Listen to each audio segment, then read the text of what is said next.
Hoy hablaremos sobre las ideas previas de los niños. Cuando los niños llegan a una clase de ciencias, no llegan en blanco, siempre llegan con ideas acerca de los fenómenos que vamos a trabajar. Estas ideas se basan en su experiencia y en su gran capacidad de observación. Aún en el preescolar, aun cuando tienen 3 años y van a sus clases de ciencia, ya siempre tienen una idea en su cabecita de qué es lo que está sucediendo. Esta experiencia con la cual llegan los niños a la escuela está basada principalmente en su interacción con el fenómeno, pero también en lo que platica con otros compañeros o con sus papás, es decir, en conversación. Finalmente, un tercer aspecto que contribuye a esta experiencia que tiene el niño en el aula son los medios de comunicación.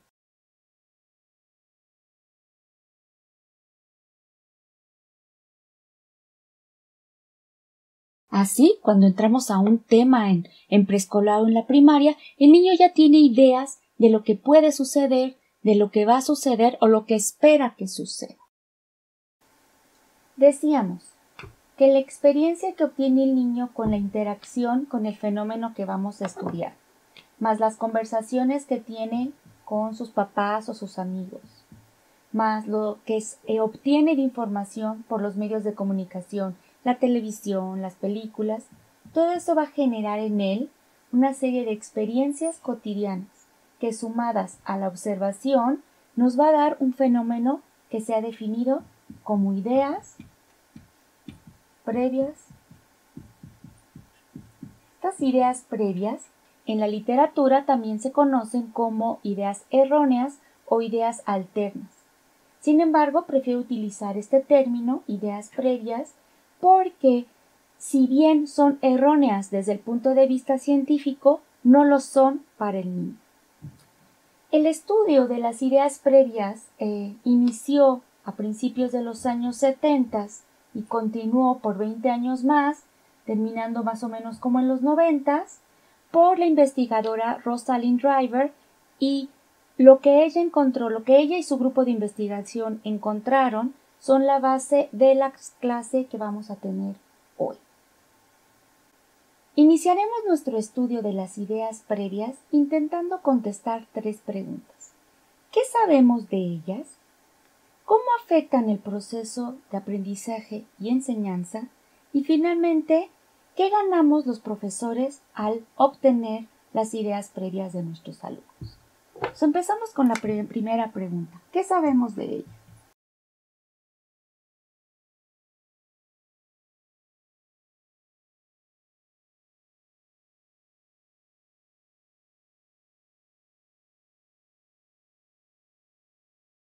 ¿Qué sabemos sobre las ideas previas de los niños? Rosalind Driver y su grupo de investigación se pusieron a ver y a hacer estudios a lo largo de todo Estados Unidos y de muchos otros países, intentando encontrar características que fueran comunes a estas ideas. La primera que encontraron es que las ideas están ligadas o están basadas en la percepción que el niño tiene sobre los fenómenos. Es decir, el niño se va a centrar únicamente en lo que puede percibir a través de sus sentidos. Y las explicaciones que él pueda dar de los fenómenos naturales van a estar estrechamente ligadas a lo que él pudo ver, oír, sentir, etc. Están muy ligadas a la percepción. La segunda característica que encuentran es que a veces parecen que son incoherentes.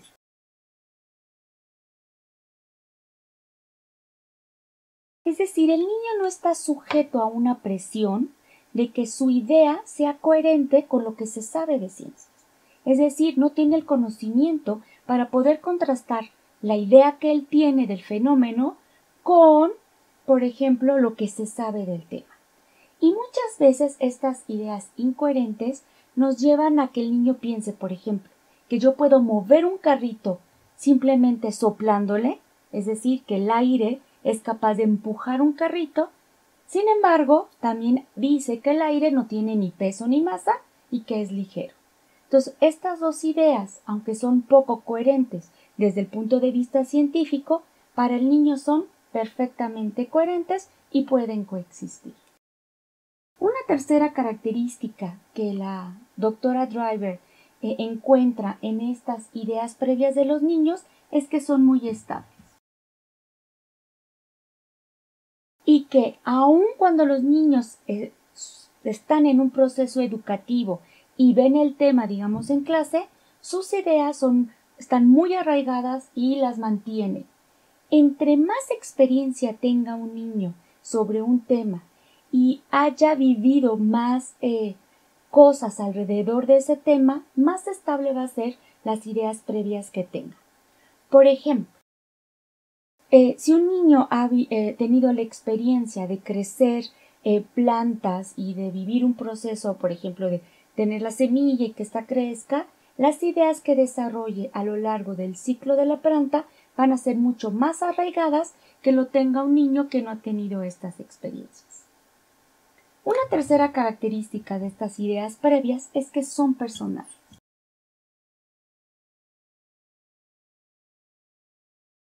Y en esta característica, cabe la idea de que cada cabeza es un mundo. Es decir, si ustedes como docentes llevan alguna experiencia en el aula, se van a dar cuenta que cada uno de estos niños, cada uno de sus alumnos, va a interpretar esa experiencia de manera particular. Son personales porque justo están basadas en la percepción que tiene cada uno de estos niños sobre el fenómeno. Y van a estar estrechamente relacionadas con la experiencia previa que tenga. Así, un niño que ha estado manipulando, por ejemplo, carritos, va a poder llegar a ideas previas más construidas que un niño que nunca ha jugado con ellos. Entonces, Rosalind Driver llega a esta conclusión, que las ideas previas de los niños en distintos países y en distintos tipos de enseñanza tienen estas 4 características. Están basadas en la percepción, son bastante incoherentes unas con otras, son muy estables y permanecen aún después de una instrucción formal y son altamente personales. Habíamos dicho que las ideas de los niños suelen ser personales, pero en los estudios que realizó la doctora Rosalind Driver descubrieron que si bien estas explicaciones son individuales, pueden ser compartidas por muchas personas y poseen características particulares. Una de ellas es que tienen un enfoque limitado.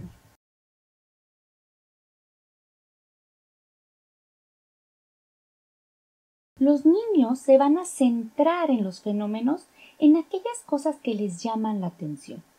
Por ejemplo, si colocamos agua en azúcar, se van a concentrar en que el azúcar desaparece y no establecen alguna relación entre el azúcar y el agua. Entonces los niños van a tener un enfoque limitado en el sentido en que solo van a centrar su atención en un aspecto del fenómeno que están observando, particularmente algo que les llame la atención o algo que sea significativo para ellos.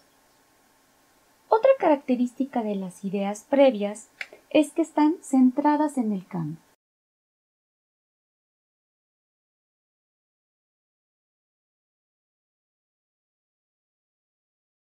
Es decir, cuando las cosas cambian, cuando los fenómenos implican que las sustancias se transformen o que el agua caiga, el niño se va a fijar en lo que hubo, si hubo movimiento o hubo un cambio de estado.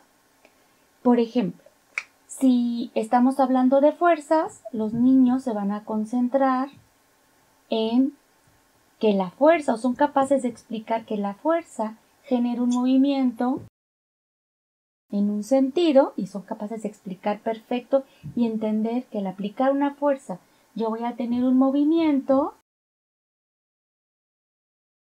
pero les cuesta mucho trabajo pensar en un objeto que no se mueve.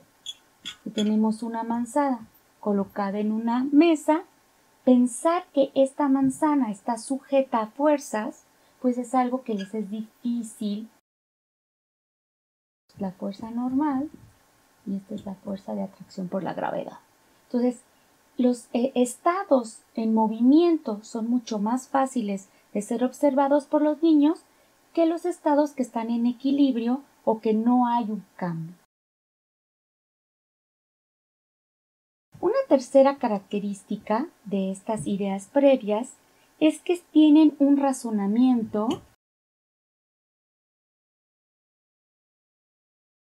causal lineal, se llama.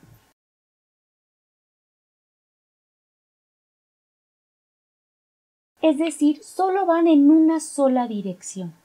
En ese sentido, los objetos se enfrían, pero no alcanzan a ver que dentro de un sistema esa pérdida de calor pues la ganó algo más.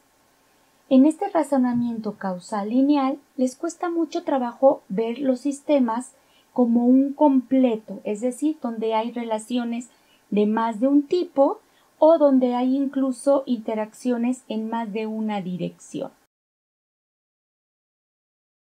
Una cuarta característica de estas ideas previas sería que los niños mantienen razonamientos o conceptos indiferenciados.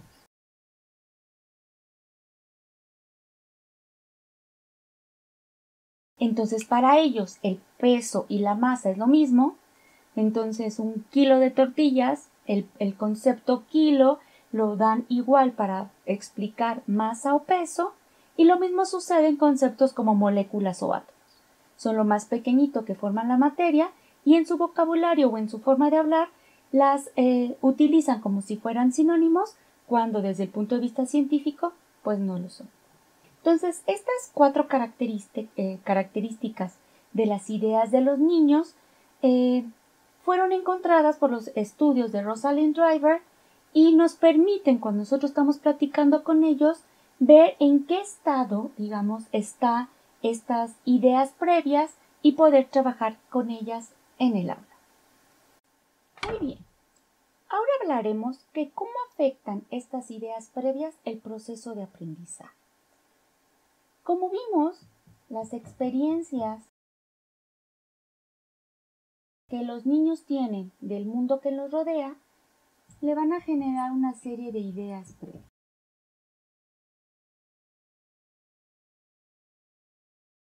Así los niños llegan al aula, aunque están desde preescolares, de muy pequeños, con estas ideas intentando explicar el medio que les rodea. Ahora, nuestra función como maestros va a ser intentar llevar estas ideas previas a modelos explicativos que tengan un trasfondo científico, ¿no? Queremos que estas ideas previas se acerquen lo más que puedan a los modelos científicos. Ese es nuestro objetivo.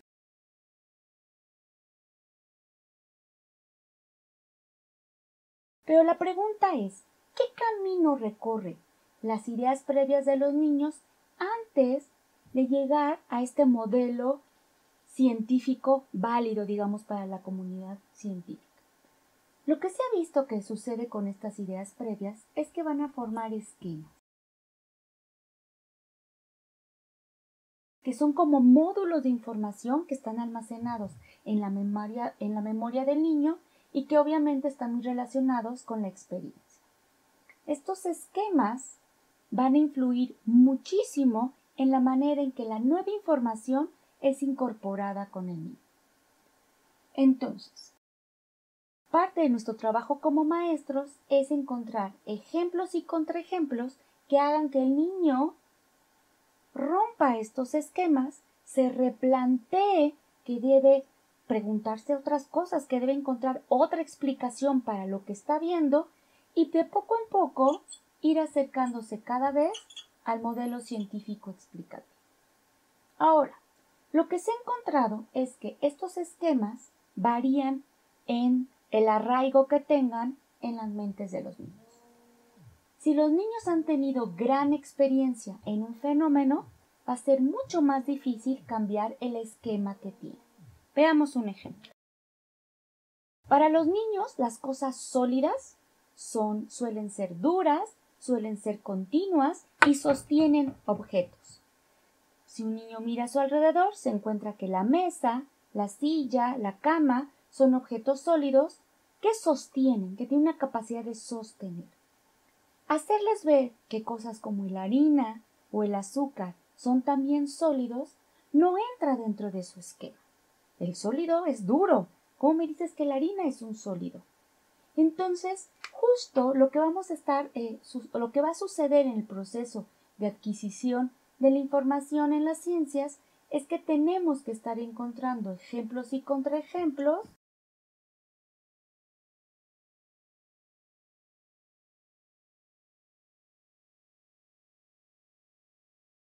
que pongan a los niños a dudar de lo que ellos piensan. ¿Es verdad que todas las cosas sólidas son duras? ¿Es verdad que puede haber cosas sólidas que no sostengan otras cosas?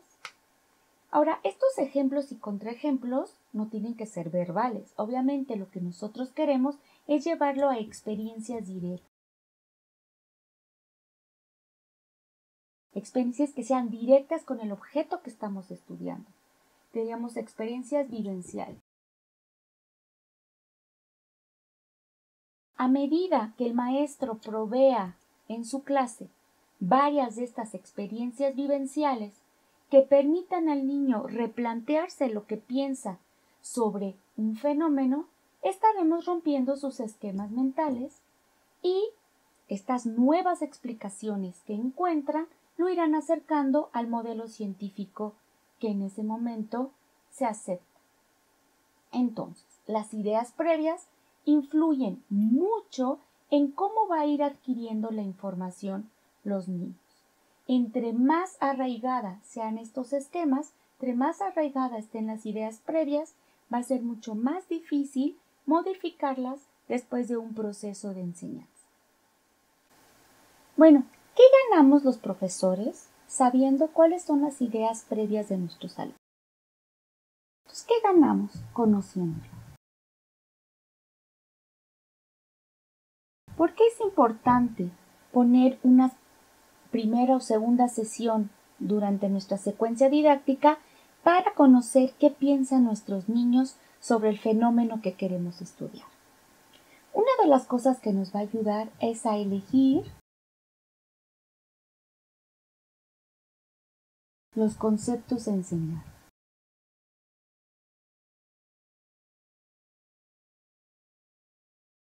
Muchas veces damos por sentado que nuestros alumnos ya saben del tema. O muchas veces pensamos, por ejemplo, si estamos en quinto o sexto, que ese tema ya lo debieron de haber visto en años anteriores. Entonces, si nosotros no indagamos en lo que nuestros alumnos saben sobre el tema, no podemos adecuar los conceptos que vamos a enseñar.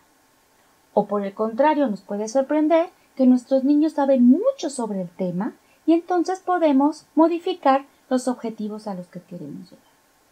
Ahora bien, la mayoría de los conceptos a enseñar por grado ya están dictados por la dirección de la Secretaría de Educación Pública o por las direcciones de las escuelas.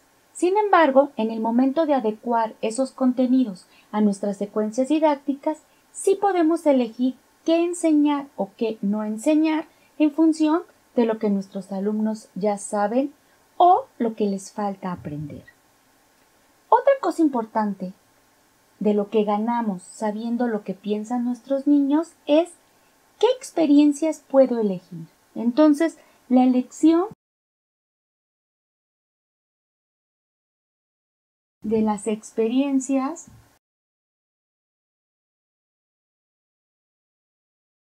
de aprendizaje.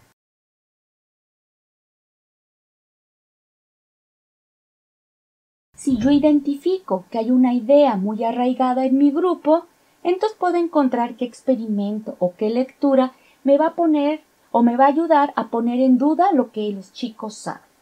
Entonces, conocer estas ideas previas es fundamental para elegir el material que voy a utilizar en mi aula para permitir que estos esquemas pues se pongan en duda y los chicos puedan replantearse las ideas más acercadas a un modelo científico.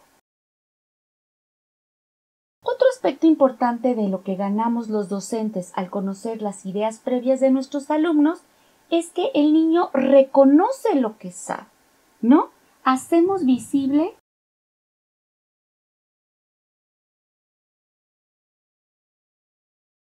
lo que sabe. Es difícil modificar un esquema o es difícil modificar una idea si el niño no está consciente de que piensa así. Entonces, muchas veces ponerlos en contacto con el fenómeno o leer un texto que los haga dudar hace que el niño tenga conciencia de lo que él piensa. Y ya que tenemos conciencia de lo que pensamos, entonces elegimos las experiencias de aprendizaje adecuadas y podemos modificar algunos de estos esquemas. Por último, otra de las cosas que ganamos es entender que el cambio conceptual que pretendemos de nuestros niños, es decir, este cambio de esquema, lleva tiempo.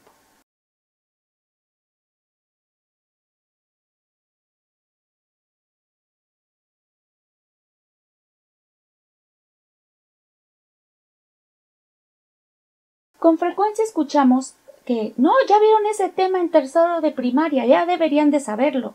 O ese tema se vio hace 2-3 meses, ya deberían saber más de él. Son expresiones muy continuas que yo veo en muchos profesores, pero al estudiar las ideas previas nos damos cuenta que el cambio conceptual lleva tiempo. Los niños pueden estar enfrentándose a un concepto, a un tema 1, 2, 3 veces y aún mantener muy arraigadas sus conceptos, sus esquemas. Entonces, pues, ¿qué ganamos? Ganamos mucho. Ganamos elegir los conceptos a enseñar, la elección de las experiencias de aprendizaje, hacer que el niño tenga conciencia de lo que sabe y lo que le falta saber, y finalmente tener en mente que pues aprender las cosas bien llevan tiempo. Espero que quede claro que reconocer las ideas previas de nuestros alumnos es una herramienta muy poderosa que nos va a ayudar a guiar el desarrollo de nuestras secuencias didácticas.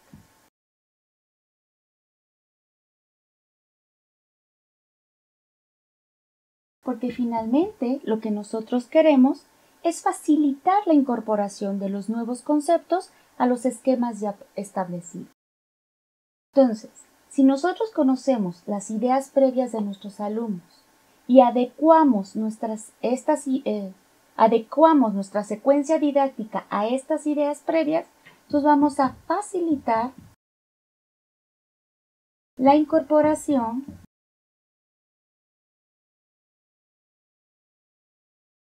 de conceptos nuevos.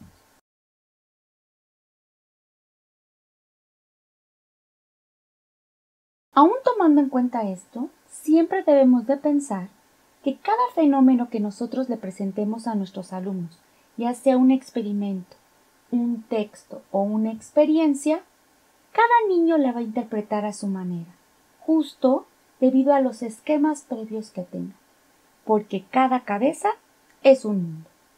Muchas gracias.